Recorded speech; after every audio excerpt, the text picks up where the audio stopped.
Welcome back to the one and only M-Stream. Ako ay inyong samahan muli na balikan ang isa na namang pelikula. Ano-ano ang mga Easter eggs, references at natatagong detalye sa pelikulang Tour the Dark World ang hindi mo napansin. Hanapin ko yan para sa iyo.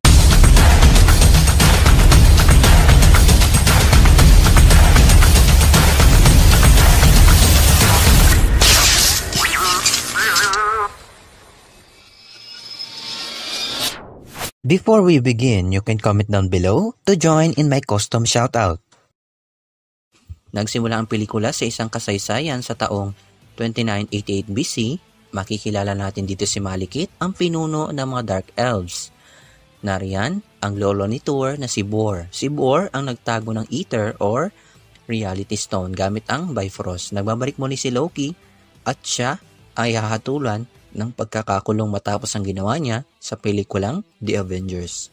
Punta naman tayo kay Thor na nakikipaglaban sa Vanaheim. Kasama niya si Lady Sif at ang tatlong mandirigma na sila Volstagg, Fandral at Hogun. Pansinin natin ang galaw na ito. Ito rin ang ginamit na eksena sa Avengers Endgame. Hinarap ni Thor ang isang Cronin na kaparehong uri ni Korg na nakita natin sa Thor Ragnarok at ang Diyos ng mga Cronin na nakita natin sa Thor Love and Thunder. Sa selebrasyon, may kinig natin ang isang linya ni Thor. Another! May kita natin dito ang isang abnormal na lagay ng gravity sa lugar na ito.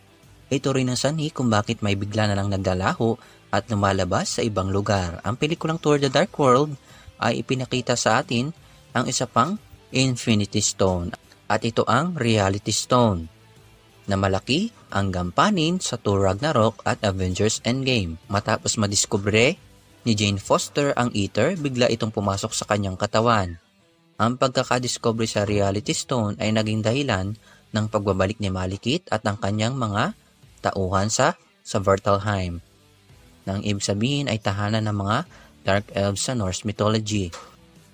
Makikita natin ang isa sa tauhan ni Malekith na si Curse, na isa sa mga kalaban ni Thor sa comics. Balik tayo kay Loki. Ito rin yung eksena na ginamit sa Avengers Endgame.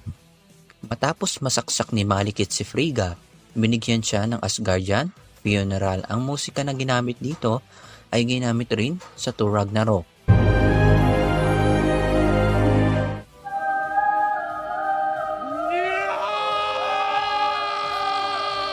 Nagbalik muli si Erik Selvig at alam naman natin na isa siya sa nabiktima ni Loki kaya ang lahat ng kanyang sinulat at ginuhit sa board ay puno ng mga detalye. Nagkaroon muli ng cameo si Stan Lee. Sa board may kita natin ang Yggdrasil tree or Worlds tree. Sangay ang siyam na realm. May kita natin ang The Fault na maaaring tumutukoy sa isang dimension ng mga concern na nabuksan ni Black Bolt at Vulcan at inayos ito ng Guardians of the Galaxy. May kita natin dito ang Crossroads kung saan ito ang maaaring reference sa isang comics kung saan nakasama ni Doctor Strange si Hook. May kita natin dito ang 616 Universe na tumatalakay sa mundo ng Marvel's Comics. At nalaman natin sa Doctor Strange in the Multiverse of Madness na ang mundo ng live action ng MCU ay sa Earth 616. Tinulungan si Thor ng ilan niyang kaibigan upang makalusot kay Odin para hanapin si Malekith. Sinabi ni Heimdall na may iba pang daan upang makalabas pasok sa Asgard pero ang nakakaalam lang ay si Loki. Inalis ni Loki ang ilusyon at doon natin nakita ang totoong kalagayan niya dahil sa pagkamatay ni Frigga. Humingi ng tulong si Thor kay Loki at makikita natin ang ilang panggagaya ni Loki tulad ng isang alagad ng Asgard at alam niyo ba na ito rin ang ginamit niyang ilusyon matapos niyang pikein ang kanyang pagkamatay at ito rin ang ginamit niyang panlilinlang upang magbalita kay Odin. May kita rin natin na ginaya rin niya si Captain America na minsan na rin natin nakita sa Avengers Endgame at Loki series. Pumunta sila sa Svartalfheim. Kunwari namang pinutol ni Loki ang braso ni Thor. Sa pagpatuloy ng laban, sa pilitang kinuha ni Malekith ang Ether mula kay Jane at dito natuluyang namatay si Curse at ni Loki. Tandaan, hindi po totoong namatay si Loki dito. Bumalik sila sa Midgard at gumawa sila ng paraan upang mapigilan ang plano ni Malekith at makita natin ang ilang dimensyon tulad ng Muspelheim, ang tahanan ni Surtur, ang Jotunheim, ang tahanan ng mga Frost Giants. At kung maaalala nyo, may dalawang uwak si Odin na sila Munin at Hugin. Pansinin natin dito na wala sila sa tabi ni Odin. Bakit kaya? Dahil hindi si Odin ang nasa trono at natigil lang ang panluloko ni Loki sa Thor Ragnarok. Ang post-credit scene ay dumudugsong sa pelikulang Guardians of the Galaxy. Makikita natin si Lady Sif at Volstagg dala ang Reality Stone.